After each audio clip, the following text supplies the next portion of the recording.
wanted to create an award where we could recognize the efforts of dedicated volunteers at Fedcap. We could think of no one that embodied the spirit of volunteerism, dedication, and commitment better than Leo Mayer. I met Dr. Mayer in 1941. He was a world-renowned orthopedist in that day. Every Friday, like religion, at 11 o'clock, he took his coat off, he hung it up on the hanger, and he was off. So one Friday I said, Dr. Mayer, where are you running? It's so early, it's only... Oh, he says, Friday is my day at Fedcap. Dr. Mayer loved putting people back to work. He would even operate on some people if they had a hand problem or a leg problem. If he could get them back into the working world, that was his aim. Leo Mayer had a profound effect on Fedcap.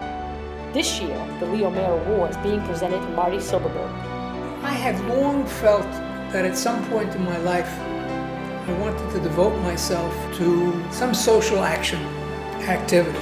He came to us for a year to provide technical assistance and guidance. We were not that technically evolved at that time, and I think we needed someone with that kind of technical expertise. He was definitely an iconoclast, always asked the hard questions, never took things at face value.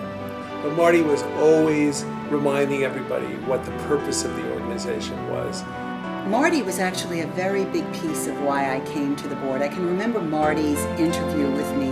He was one of two people that sat down with me in a small room and told me about what Fedcap meant to him. And it was so sincere and so earnest that I basically signed on the dotted line that day. One of the things about him is he had a great sense of energy, he was very creative, and brought a sense of business that we didn't have.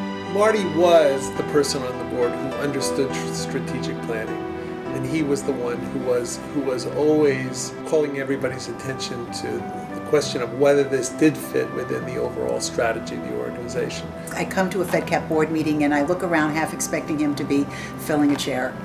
He's always there even when he's not physically with us. Much as I contributed, I think I learned a great deal as well.